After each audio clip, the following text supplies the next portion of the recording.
Now part B2 of this question says that identify the component of the CPU that is responsible for decoding instructions. They are, decoded, so then you have to identify the component. What is the component of the CPU? So basically it's the control unit, because that's also a recall question, that the control unit is basically responsible for the decoding of the instructions which are fetched from the main memory. Then question number 2, both an interpreter and a compiler can be used when writing a program in high level language.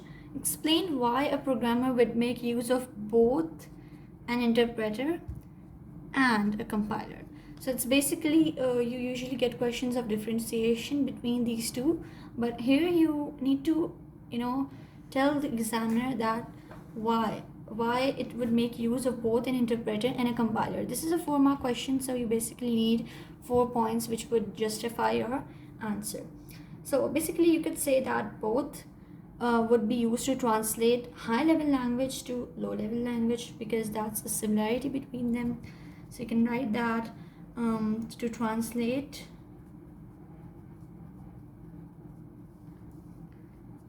high level language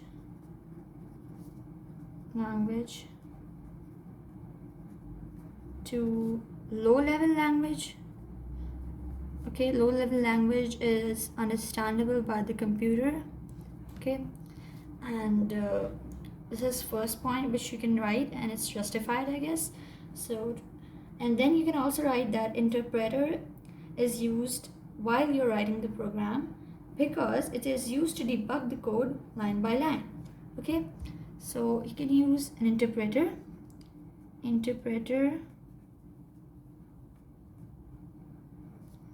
is used whilst writing the program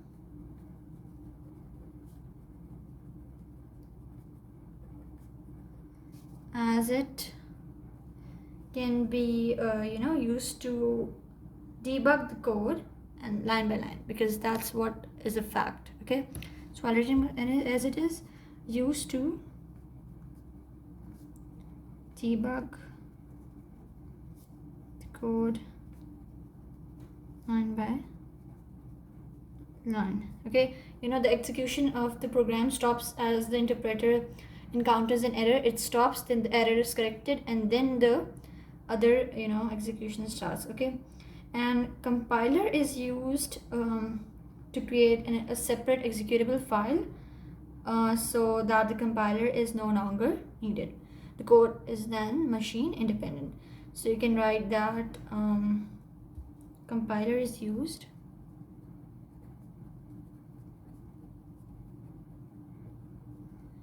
to create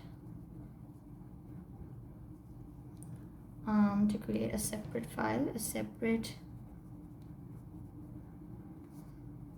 executable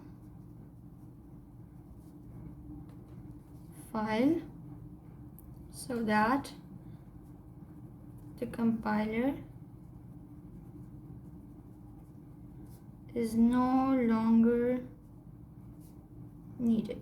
So you're going to put in the features, you're going to recall the features of compiler and interpreter, and then you're going to put them together to form a good answer, which is justifying your 4 marks. Okay, so I guess this is okay because you have explained and 4 marks are justified. Then this is part B of question 2, which says that give 3 reasons why a programmer would choose to write a program in a high level language instead of a low level language. Okay, why a high level language? This is a very popular question. It's basically of 3 marks, and these 3 marks are totally free, honestly. If you know that high level language is closer to human language, it's closer to basically English language, which is understood by humans. So obviously it is easier to understand.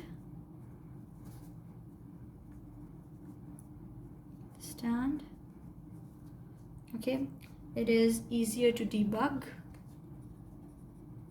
Debug means to find errors. Okay, debug, and it is easier to maintain.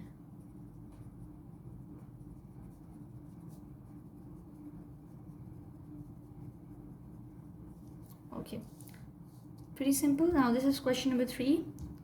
It says that a company collects and stores data about its customers. The data is stored on a server in the company's office. Okay, good enough. Data is transmitted to cloud storage to create a backup. Data is encrypted using, okay, it's very necessary that you read these scenarios which are given over here. Okay. So we were on, yes. Data is transmitted to cloud storage to create a backup. Data is encrypted using symmetric encryption before it is sent to the cloud storage. How you have to describe that how the data is encrypted. So in encryption, we know that encryption keys and algorithms are used. Okay, so we'll write the encryption. First point, encryption key and encryption algorithms are used. Okay, encryption. Now this encryption algorithm, okay, algorithm is applied to the plain text, which is the text before encryption. Okay, plain text, and which is then converted, which is then converted to your ciphertext. These keywords are very important.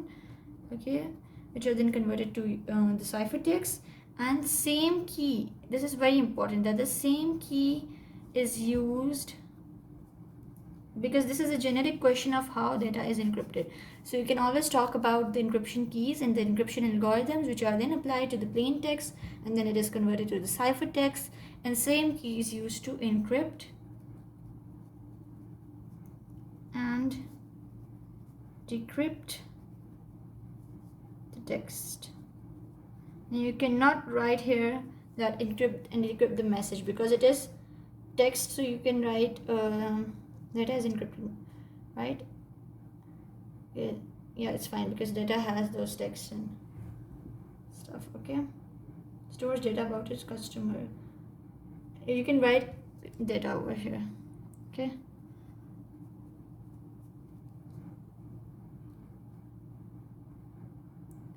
okay, fine. Then give okay, let's leave it to text. Okay, it's fine. I guess there's no harm in writing this. It's a generic question about how data is encrypted. Then the next question says, give 3 other methods that can be used to secure data in the office. Okay, so in 3 other methods you can write firewall, whichever you have studied in chapter 8, the last chapter of theory of computer science. Okay, so it's firewall. It could be proxy server, and yeah, you can have strong passwords. That's always an option. And there may be more other methods that can be used to secure the data in the office. Okay, now this question says question number 4. Okay, now identify and name. Okay, we have logic gates over here. Identify and the name and draw the single logic gate that can replace the given logic circuits. Okay, great. So we're going to just simplify these. So this is what this gate is. You need to memorize the names of the gates, and that's pretty simple. So this is the AND gate, which is somewhat like a straight line and then like this. Okay, this is the NOT gate. This acts like an inverter. Okay, so this is AND and NOT. Okay, so this is basically, and we have, let's draw a truth table. Let's take A, B, and the output X, right? So 0 0 1 1 0 1 0 1, because we have 2 of these inputs only.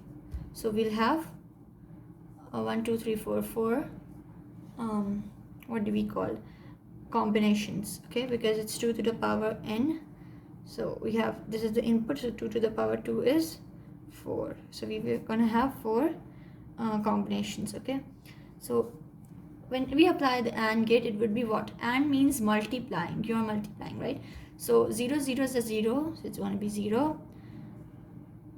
If we do first, it's not x, wait, if we just do a dot b first, okay, and then x, okay, because x is basically what?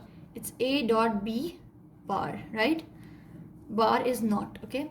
So 0 zeros are 0, 0 ones are 0, 0 ones are 0, and 1 ones are 1. So when we not it, when we invert it, this input is then inverted, so it would be 1 1 1 0. So this gives the output. If we follow this gate, which is actually NAND gate, okay, this is NAND gate, it's like this, okay, NAND, and it's basically, NAND is the opposite of AND.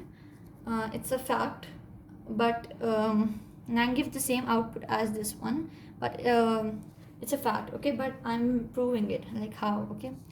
So if we try this thing, so it's gonna be the same.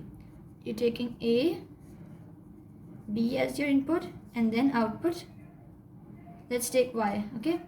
So if you take Y, so Y is basically A dot B and then bar, right? So 0 0 1 1 0 1 0 1. So it's going to invert 0 0 0 1. It is 0, so it would be 1. It is 0, so it would be 1. And 1 ones are 1, it is going to be 0. So these two outputs are basically the same, just to confirm, and that's why the name of the gate, it would be NAND, okay. So just to make it more clear, you can always draw the truth tables, okay. So the drawing of gate would be like this, okay. Let's draw it. AP.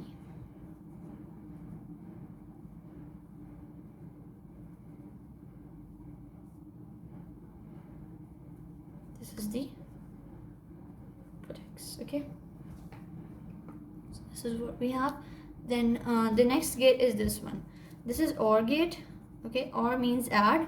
It's also part of your probability in mathematics, so you might know this as well. This is NOT, which acts as an inverter. So whatever the output of NOR is, it's going to NOT it. So it means that if you have A, B, and then you have A plus B, okay, because it's adding, and then it's going to be A plus B bar, which is actually your output X. So let's see what happens. 0 0 1 1 0 1 0 1. So A plus B is 0 1 1 1. Everything is 1, okay. And A plus B is going to be a bar, okay. So it's going to be 1 0 0 0. So NOT is basically, if you would say that I want the number 0, it would say no, you have to have 1. And if it says 1, the NOT would say that you have to have 0, okay. So it's basically going against your inputs, okay. And computer deals with only two numbers, 0 and 1, so we're just gonna care about the two numbers which are 0 and 1. So it means that this NOT is the same as this thing. Likewise in this gate, NAND gate, and this is NOR gate, okay. This is NOR gate. NOR gives the opposite of OR gate, and this thing is opposing OR gate, so NOR is similar to this one. So just gonna write NOR, okay. Pretty simple. So I hope you understand it. If there is any confusion, you can always write in the comment section. Okay, then we have this thing. You have to complete the truth table for the logic statement. So give me a minute so I can just take out my ruler to draw the lines. Okay, I found an old D, and I think that's enough at the moment. So let's draw it. First, let's write the algebraic statement so it's more clear to us. We have three brackets over here. Wait. Okay, yes. Okay, let's draw the first bracket, then the second bracket, then the third bracket. A or C. Okay, A plus C. Then bracket. And is dot because it's multiply. Okay, and not A. A bar. Not is always bar. So A bar and not C. C. Not C means C bar. and then you're going to close it, and you're going to close it, and then XOR B. XOR B. This is the sign of XOR. It is like this, and XOR gate is like this. Okay, it's basically like this. XOR gate. Okay, so just okay. Wait, just read these shapes because we don't have these in the question. But XOR gate, basically whatever we have to learn for a while this question is that XOR gate actually gives the opposite of whatever your two inputs are. I have always kept this key rule in mind, that if there are same inputs, okay, this is a key rule for XOR gate, okay, that same inputs are 0, they have an output of 0, and different inputs give an output of 1. Okay, different inputs, like the two inputs are different. Okay, so then it gives an output of 1. So if I just make it over here a truth table for A XOR B, so it's gonna be 0 0 1 1 0 1 0 1. So XOR, these are the same inputs, 0 and 0 are the same inputs, so you would be given these 0, then these are 0 and 1 are opposite inputs, these are different, so it would be 1, it would be 1, and 1 1 is same, so it would be 0. This is the basically the truth table. Okay, so let's whenever I'm drawing the truth table, I always take care of the fact that first I start with the first statement. Okay, so we are going to do it in order. Okay, so let's see. A plus C, we have the first thing, so it's A plus C is 0 plus 0 is 0. Just put your fingers like this. 0 plus 0 is 0, 0 plus 1 is 1, 0 plus 0 is 0, 0 plus 1 1, 0 plus 1 1, 1 plus 1 1, 0 plus 1 1, and 1 plus 1 1. So most outputs are 1. Okay, make sure you're very careful in doing this. Then we have A bar dot C bar. Deal with it separately first. This statement first. Okay, this statement. So let's see. First we'll take A bar. I would suggest that do everything separately and then combine it at the end. Okay, so it's basically A bar, C bar. Okay, the brackets play a very important role, which means that this thing is separate. Okay, and this whole thing over here is gonna be XOR with B. Okay, so first work out this whole thing, okay, by working the separate brackets first, and then the whole thing, and then with this. Okay, then it's A bar. This is pretty simple. You just need to do the opposite values, 1 1 1 1, and then 0 0 0 0, and C is 1 0 1 0 1 0 1 0 1 0. Okay, fine. And now let's do it. A dot C bar. A bar dot C bar. Dot means multiply, so 1 1s are 1, 1 0s are 0, 1 1s are 1, 1 0s are 0, 0 1s are 0, 0 0s are 0, 0 1s are 0, 0 0s are 0, 0 0 0 1 1. Okay, fine. So pretty good. Then let's combine these together.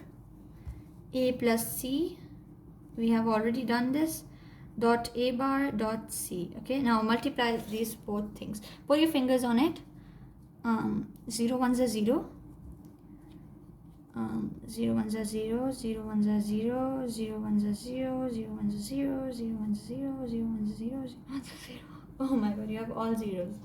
Okay, so now you're going to XOR it with B, because this is the final output of X. So where's B? Now put your fingers on it again.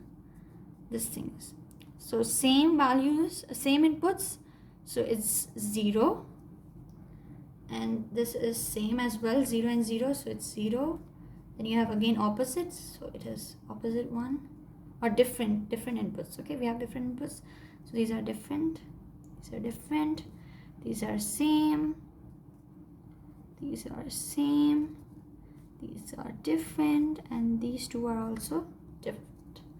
So very simple. We have 0 0 1 1 0 0 and 1 1. So I hope it's correct and understood. Okay, this is again an interesting question. Question number 5. Meena uses a browser to research information for her business. Give 3 functions of a browser. It is pretty simple that what does a browser does, but you only have to give 3 functions. So it basically, the first thing is it displays the web pages, it stores user history, it creates tabs, and it does what do we say? Yes, so we have to only write 3, though it's fine. Then it display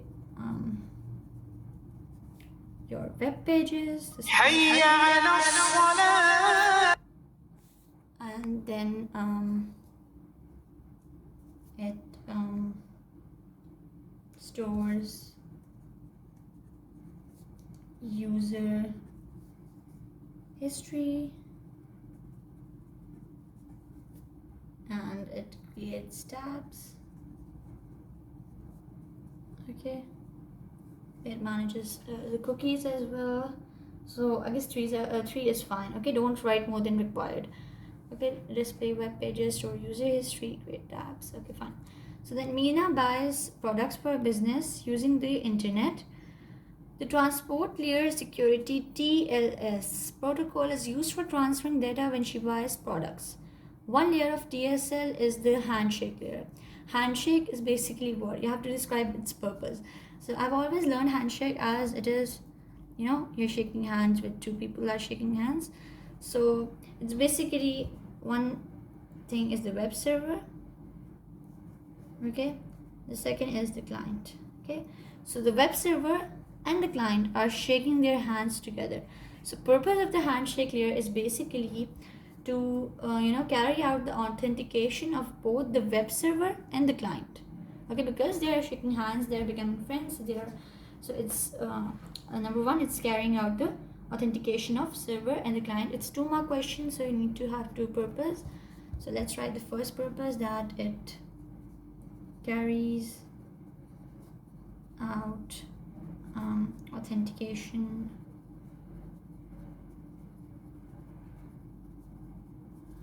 of server and the client is your home computer. Okay, and then second, it also manages the algorithms which are happening over there. So it handles the encryption algorithms. Okay, handles encryption algorithms because it is used in the transferring of data, and it's meant for security, transport layer security. So it's basically also handling your encryption algorithms. Okay, next question is identify the other layer of TLS protocol. So it's a fact that it's the record layer. Okay, record layer and the handshake layer. Identify other protocol that can be used to transfer data securely. We have learned about 3 security protocols. One of it is given, and we have HTTPS, we have SSL, and then we have TSL. So we can write SSL. Okay, secure sockets layer. Okay, fine. Then part C says that Meena visits a website to buy products for her business.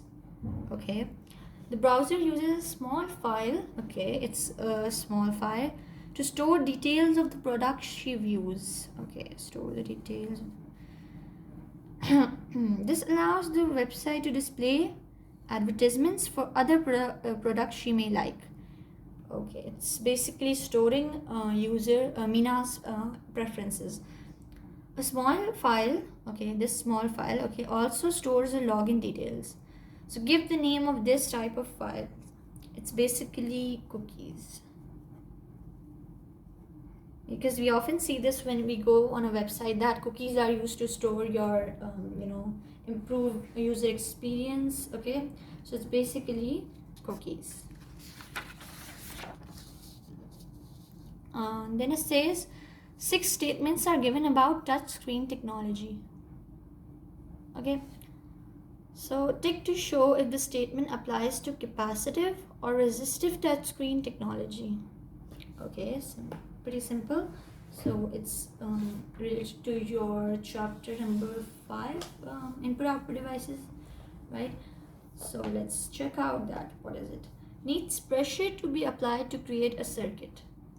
Okay, tick to show. There are some questions are that some statements can apply to both, but here it only applies to capacitive or resistive. Okay, it's not to both.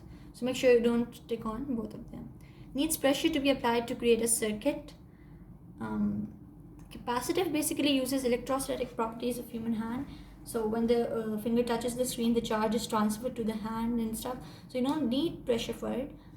So it's basically then resistive. Okay, fine. Then may not register a touch if the user is wearing gloves. Yes, gloves are an insulator, so it won't, because it uses the electrostatic properties, right? More commonly used in smartphones. Yes, try using a smartphone with a glove, and I think it won't probably register your touch in gloves. Okay, more responsive to a touch, that's capacitive. Needs an electric field to be changed to register a touch. Yes, it's also capacitive. And cheaper to manufacture, this is resistive. It's a fact. Okay, pretty simple. Now this is question number 7. Give the denary value of each of the 3 12-bit binary values. Okay, so the first step in conversion from binary to denary is you write the place values. It's 1, 2. Make sure you're writing the correct place value on top of the correct zeros and ones. Okay, 0, 1, okay, 1, 2, 4, 8. You don't need to write the remaining place values because it's all zeros, and we just count the number of ones. Okay, so it's 8 and 4. Okay, 1, 2, 4, 8, 16, 32, 64, 128, and so on.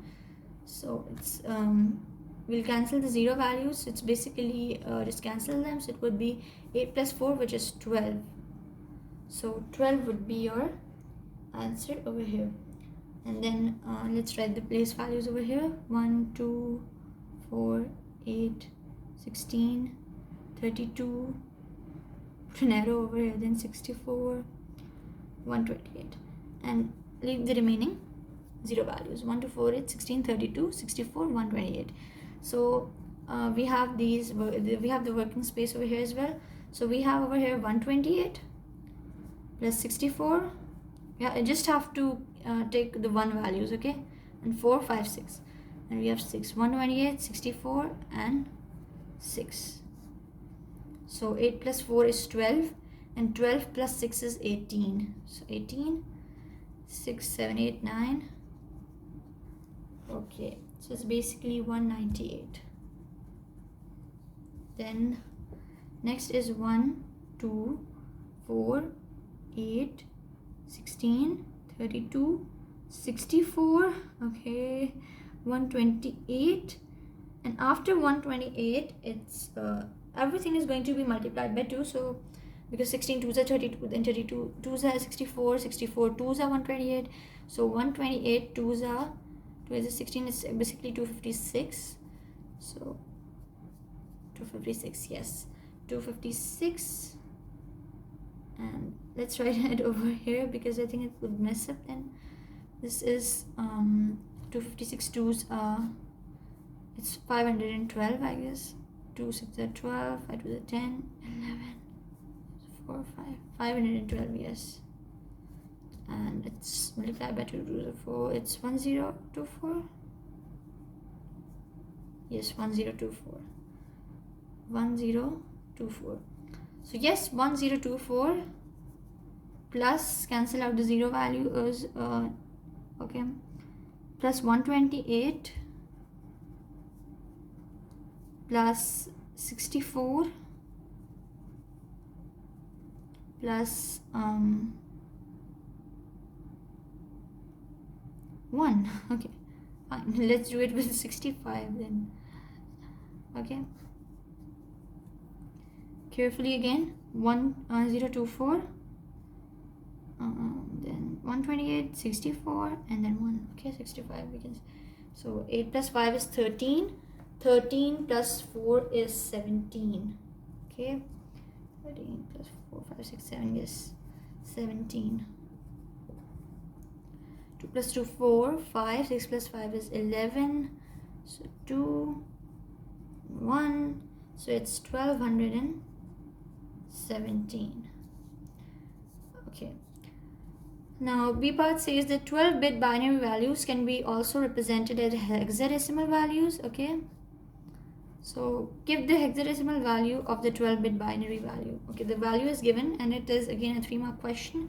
So when we are converting from binary to the hex notation, we always divide the binary number in groups of 4.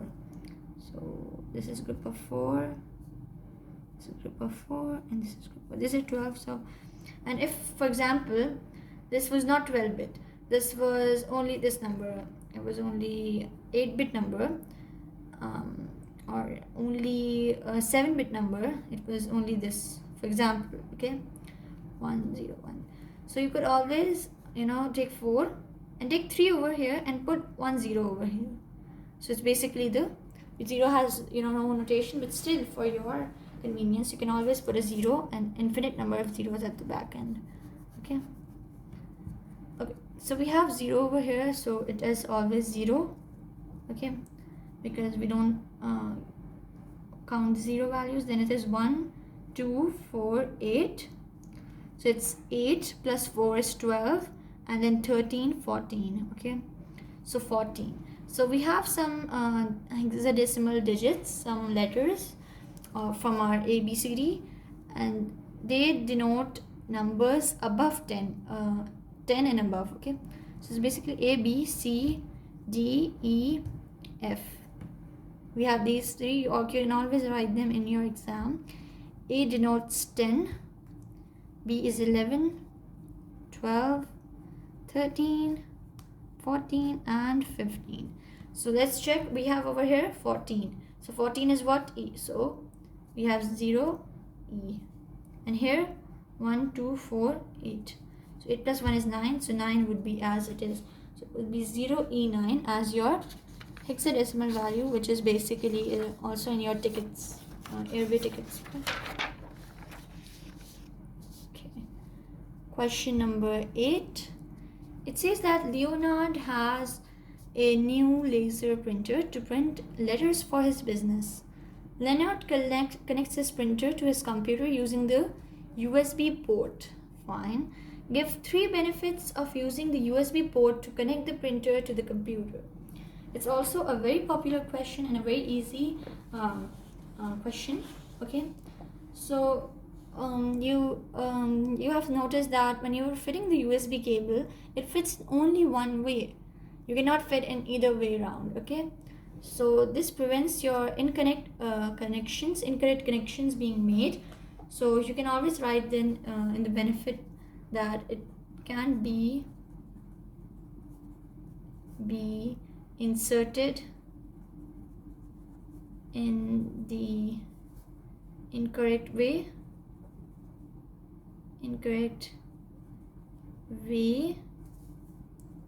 as it fits in one way. Okay, it cannot be inserted in the incorrect way as it fits in only one way, either this or either this. Okay, so then benefit 2 is what do we say? Yes, it can also it is a universal standard, right? So it's also its benefit that it's compatible with many devices. Okay, so it is a universal standard that's compatible with the device. Okay,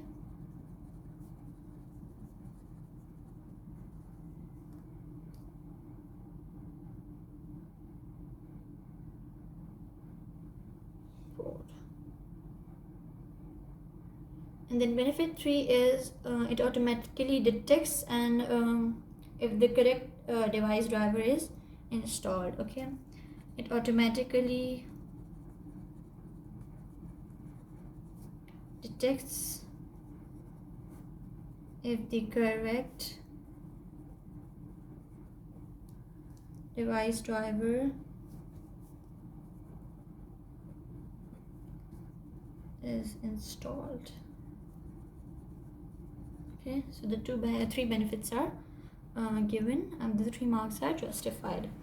Then part B says state 2 benefits and 1 drawback of Leonard using a laser printer instead of an inkjet printer to print the letters.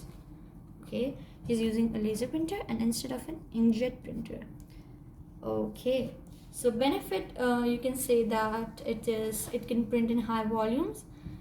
Okay, it can print in high volumes, and it also has a faster speed of printing.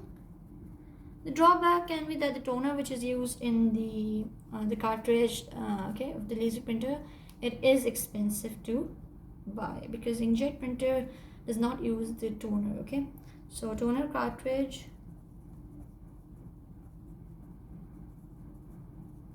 is more expensive to buy. Okay, fine. Okay, then part C says that an interrupt signal is sent from the printer to the computer. Give 2 examples of when a printer would generate an interrupt signal. You just need to give the examples. It's pretty simple. Maybe that the printer is out of paper, or maybe it's out of ink, or paper jam has occurred. Okay, so you can write any 2 that it is out of paper, or it is out of ink, paper jam, etc., etc. Okay, many devices send interrupt signals. Yes, of course they do. And identify the software in the computer that will receive and manage all interrupt signals. So the software in the computer is basically the operating system, which is running it and managing all the interrupt signals. So it's the operating system. Okay, fine. Next is question number 9. 6 statements are given about storage devices. So you see all topics are catered to in the paper. Okay, tick to show if the statement applies to hard disk drive or solid state storage, solid state drive storage. Okay, some statements can apply to both. Now this is very necessary to read these instructions over here. Okay, it has a limited number of read write cycles. It is SSD because it actually does not have those read write cycles basically. Yes, it doesn't. And then it uses magnetic properties to store data. Yes, it is HDD because it is a magnetic storage, but while SSD is not magnetic, it uses those chips and the electrons. Okay, so it controls the movement of data through the movement of those electrons as well. So it's not the magnetic storage. It has moving parts. This is also HDD. It is non-volatile storage. This is both are non-volatile storage because they are secondary storage. This is non-volatile. Okay, they can be used as external storage device to back up data. Yes, it can be. HDD and HDD both can be used as an external storage device to back up data, and it uses flash memory to store data. Yes, this is SDD. It uses flash memory to store data. Okay, then optical storage is another type of storage. Give 2 examples of optical storage. Okay, so you can give any example. It could be CD, DVD, or Blu-ray. Okay, so you can write CD drive, most common, and DVD drive. Okay.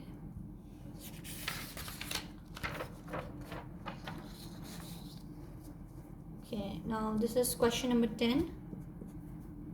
Uma is concerned about risks that she may encounter when using the internet. 2 of the risks she is concerned about are fishing and farming. Okay, fishing and farming. Give 1 similarity and 2 differences between fishing and farming. Okay, let me explain these 2 very confusing terms in further detail over here. Let's talk about farming first. Farming. One is this farming in computer, and one is this farming in computer, right? So basically, what's the difference between the 2? Farming and this farming is basically same. I'm going to explain it in more detail in my next video and how they are both same. And this fishing and this fishing is also kind of similar. So I am also going to make a separate video over here next time, because I think I'm going to run out of time to complete this whole paper right now. So let's do this first. 1 similarity and 2 differences. Most of you who have like memorized it. So this trick is basically without memorization. It's just a trick, but over here, if you have memorized it, then the similarity between both is simple, that they both are designed with a malicious purpose. The both are designed to steal your personal data. So you can write that both are designed to steal personal data. Okay, then you can also then different one is that phishing requires you to follow a link. Okay, phishing requires to follow a link, just as when you are throwing a fishing net, you are requiring the fish to follow your the rope which you have thrown inside. So like that, phishing requires the user, which is the fish, to follow the rope, which is the link. Okay, and difference 2 is that farming is where you're planting the seeds on the the land. It's basically that farming uses the malicious code. Okay, uses the malicious code, which are the seeds, installed on the ground, which is actually the installation on your hard drive. Okay, use the malicious code installed on the hard drive. Fine. Then identify 2 other risks that Uma could encounter when using the internet. She could have viruses as well, okay, and she's also concerned about fishing and farming, right? So it could be malware, right? Malware. Okay, then question number 11. This is part C of this question. It was actually the last question. Uma uses a firewall to secure data on her computer. Uma tells her friend that a firewall can only be software based. Tick to show whether Uma is correct or not. No, she is incorrect because firewall can be software. Okay, firewall. It's written on your book very clearly that it can be hardware or it can be this software. Okay, then so it's obviously incorrect. How? Okay, you have to describe how firewall keeps helps to keep Umma's data secure. You have to justify your 4 marks over here. And firstly, what does a firewall do? It's a wall and it's firewall. Okay, so it basically inputs it monitors. Okay, it monitors incoming and outgoing traffic. Okay, it also sets a criteria for traffic. Okay, because it allows the user to set a criteria for traffic. Okay, and checks that traffic meets the given criteria or not. Okay, so it checks whether traffic meets the given criteria, the set criteria. Okay, and if it does not meets the criteria, so the traffic is rejected. Okay, if it does not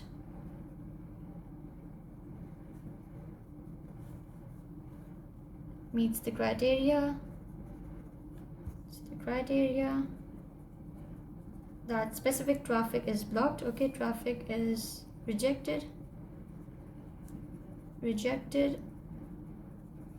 Okay, and in this way, if you can write that, hence hacking is prevented,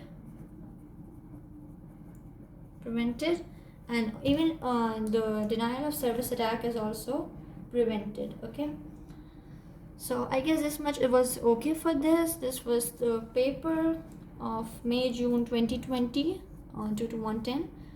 So I hope everything is clear. If something is not clear, then do comment in the comment section below, and don't forget to subscribe this channel for more such videos and for more past papers. Okay, thank you.